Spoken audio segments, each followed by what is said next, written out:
কুরবানি জরুরি মাসাইল নিয়ে আপনাদের সামনে উপস্থিত হয়েছি। হযরত মাওলানা মুফতি রেজাউল করিম সাহেব দামাত বারকাতুহুম, মাওলানা মুফতি আল আমিন সাহেব দামাত বারকাতুহুম কুরবানির জরুরি মাসাইল ইনশাআল্লাহ আপনাদের সামনে উপস্থাপন করব। যে আমরা কুরবানি যে দিব, কাদের উপর কুরবানিটা ওয়াজিব। নাহমাদুহু ওয়া নুসাল্লি আলা রাসূলিহিল কারীম, আম্মা বাদ। আউযু বিল্লাহি মিনাশ শাইতানির রাজীম, বিসমিল্লাহির রহমানির রহিম। লা ইয়ানালাল্লাহু লুহুমুহা ওয়ালা দিমাউহা ওয়ালাকিন ইয়ানালুহুত তাকওয়া মিনকুম। সম্মানিত দর্শক শ্রোতা, যারা আপনারা আমাদেরকে দেখতেছেন এবং পরবর্তীতে দেখবেন, সবাইকে জানাই আন্তরিক মোবারকবাদ ও শুভেচ্ছা। আজকে আমরা ARK মিডিয়া থেকে কুরবানির জরুরি মাসাইল নিয়ে আপনাদের সামনে উপস্থিত হয়েছি।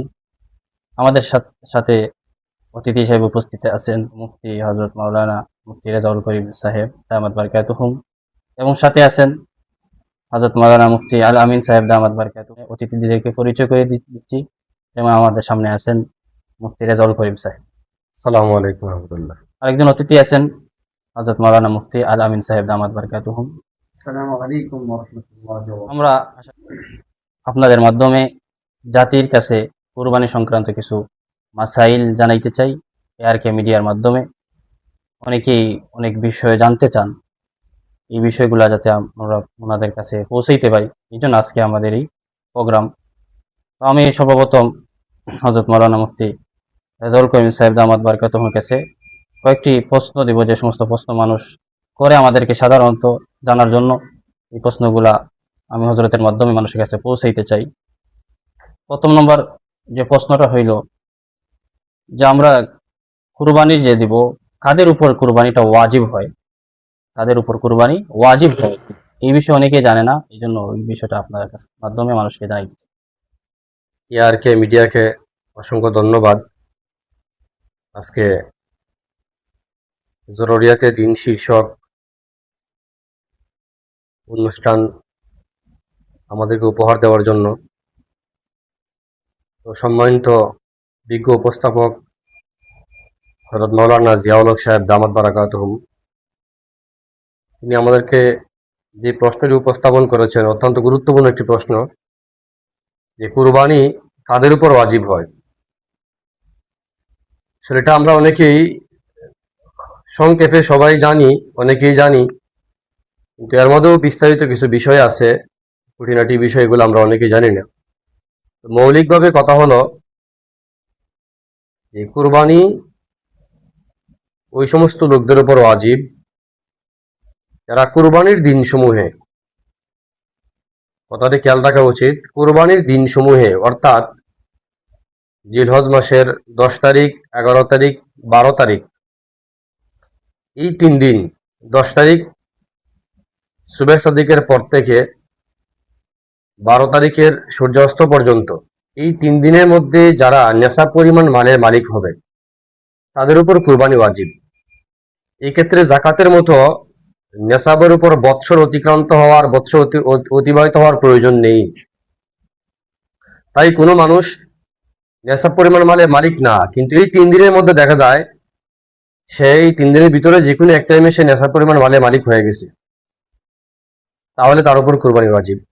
এমনও হইতে পারে যে প্রথম দিন সে নেশাব পরিমাণ মালের মালিক না, দ্বিতীয় দিন অর্থাৎ 11 জিলহজ এই দিনও সে নেশাব পরিমাণ মালের মালিক না, তৃতীয় দিন 12 জিলহজ সে নেশাব পরিমাণ মালের মালিক হয়ে গেছে, তাহলে তার উপরও কুরবানি ওয়াজিব।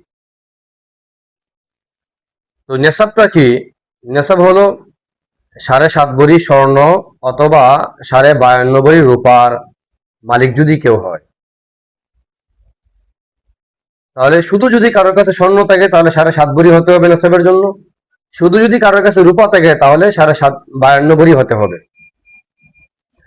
আর যদি কারোর কাছে যদি কিছু স্বর্ণ আছে, কিছু রূপা আছে, কিছু নগদ টাকা পয়সা আছে, কিছু ব্যবসার মাল আছে, কিছু নিত্য প্রয়োজনীয় জিনিসের বাহিরে তার আরো কিছু জিনিসপত্র আছে, খুরাকের প্রয়োজনে আসে না, এমনও কিছু জমিন থাকে যদি তার, তাহলে সেগুলোর মূল্য সহ সব মিলিয়ে যদি তার নেশাব পরিমাণ হয়ে যায়, অর্থাৎ 52.5 ভরি রূপার মূল্য বরাবর হয়ে যায়, তাহলে তার উপর কুরবানি ওয়াজিব হবে। এই ক্ষেত্রে আমরা অনেক সময় আমরা খেয়ালই করি না যে আমার কি কি জিনিসপত্র আছে না নাই, আমি হিসাব করবো কখন। হিসেবে আমাদের প্রত্যেকেরই যে আমরা কুরবানির সময় দিন সময়ের মধ্যে একটা মোটামুটি আমার নিজের ব্যক্তিগত একটা হিসাব নেওয়ার জরিপ নেওয়া দরকার যে আমার কোন কোন জিনিসগুলো আছে, যে আমার কোনগুলা ব্যবহৃত, কোনগুলো নিত্য প্রয়োজনীয়, কোনগুলা প্রয়োজন অতিরিক্ত, এগুলোর মূল্য কেমন হয়, এগুলো আমাদের সবারই একটা হিসাব নিকাশ থাকা দরকার। যেমন দেখেন জমিনের বেলায় কেউ আছে যে বলে যে না আমার তো তেমন টাকা নাই, আমার তো এসব পরিমাণ মানে সম্পদ এই নগদ অর্থ আমার কাছে নাই, কিন্তু ওই লোকটারে দেখা যায় তার হাওরের মধ্যে দেখা যায় হয়তো তার 10 কেয়ার জমিন আছে, তার খোরাকির প্রয়োজনে মনে করেন তার 4 কেয়ার জমিনের ফসল তার খোরাক মিটে, খোরাকের প্রয়োজন হয়ে যায়, কিন্তু এর বাহিরে যে আরো জমিনগুলো আছে সেগুলোর মূল্যও কিন্তু এক্ষেত্রে হিসাব হবে। এমনি ভাবে তার ঘরের মধ্যে যে বিভিন্ন আসবাবপত্র থাকে এগুলো যদি প্রয়োজন অতিরিক্ত হয়, যেগুলো নিত্য প্রয়োজনীয় বা দৈনন্দিন ব্যবহারের বাহিরে যেগুলা, যেমন মনে করেন কারোর মোবাইল, 2টা মোবাইল আছে, একটা সে ব্যবহার করে আরেকটা ব্যবহারই করে না, তাহলে যেটা ব্যবহার করে না অব্যবহৃত মোবাইল সেটা তার প্রয়োজনের বাহিরে ধরা হবে। এবার টিভি, রেডিও, এইগুলা প্রয়োজন অতিরিক্ত বলে গণ্য করা হবে। তবে ফ্রিজ, কারো ঘরে যদি ফ্রিজ থাকে, যদি এই ফ্রিজটা আবার প্রয়োজনের অন্তর্ভুক্ত, এটা আবার এটার মূল্য আবার নেশাবের ক্ষেত্রে যোগ হবে না। তাহলে মোট কথা যে কুরবানির দিন সময়ের মধ্যে 10 জিলহজ ফজরের পর থেকে, সুবে সাদিকের পর থেকে 12 জিলহজ সূর্যাস্ত আগ পর্যন্ত, এই 3 দিন যারা নেশাব পরিমাণ মালিক হবে, অর্থাৎ 7.5 ভরি স্বর্ণ বা 52.5 ভরি রূপার মালিক হবে, অথবা তার কিছু স্বর্ণ, কিছু রূপা এবং তার প্রয়োজন অতিরিক্ত আসবাবপত্র এবং তার খোরাকির প্রয়োজনে আসে না এমন জমিনের মূল্য, ব্যবসার মাল, ব্যাংক ব্যালেন্স ইত্যাদি সহ সব মিলিয়ে যদি তার 52.5 ভরি রূপার মূল্য বরাবর সম্পদ হয়ে যায়, তাহলে তার উপর কুরবানি ওয়াজিব। আশা করি মশালাটি বুঝাতে পারছি।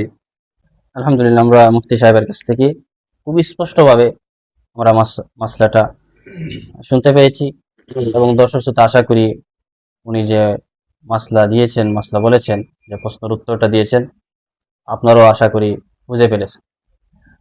আমি মুফতি সাহেবের কাছে দ্বিতীয় যে প্রশ্নটা করতে চাই, যেটা আমাদের সমাজের মানুষ যারা অনেকে জানতে চান অথবা যারা কুরবানি দেন আর অনেকেই এই ক্ষেত্রে অনেক ভুলও করে থাকেন, যেটা হইল এক পরিবারের মধ্যে অনেক সদস্য আছেন, ওনার সন্তানরা অপ্রাপ্তবয়স্ক আছে বা সন্তান প্রাপ্তবয়স্ক আছে বা স্ত্রী আছে, ওনার উপর শুধু কুরবানি ওয়াজিব, ওনার যিনি অভিভাবক তার উপর কুরবানি ওয়াজিব, কিন্তু অনেক সময় উনি নাম দিতে গিয়া, অনেককে খুশি করতে গিয়া উনি ওনার নাম না দিয়ে অন্যদের নাম দিয়ে কুরবানি করেন। এক্ষেত্রে ওনার কুরবানি কি আদায় হবে কিনা, এই বিষয়ে আমরা আপনার কাছে জানতে চাই। অত্যন্ত গুরুত্বপূর্ণ একটি প্রশ্ন।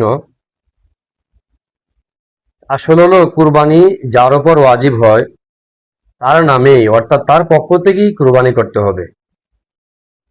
তো অনেক সময় দেখা যায় আমরা আমাদের গ্রাম অঞ্চলেও দেখি একটা পরিবারের একজন সদস্য দেখা যায় কুরবানি দেয়, ওনার উপর কুরবানি ওয়াজিব, কুরবানি দেয়, কিন্তু উনি নির্দিষ্ট করে না, উনি দেখা যায় যে যে সময় টাকা দেয়, অথবা আমাদের অঞ্চলে আরেকটা বিষয় আছে যে জবাই করার আগে মানুষে হিসাব করে যে কার পক্ষ থেকে কার পক্ষ থেকে কার পক্ষ থেকে, তখন বলে যে আমার পক্ষ থেকে, বলতো আমি টাকা দিলে কি হয়েছে, তাই আমি আমার আব্বার নামে বলে দিই, আমি আম্মার নামে দিয়া দিই, বড় ভাইয়ের নামে দিয়া দিই।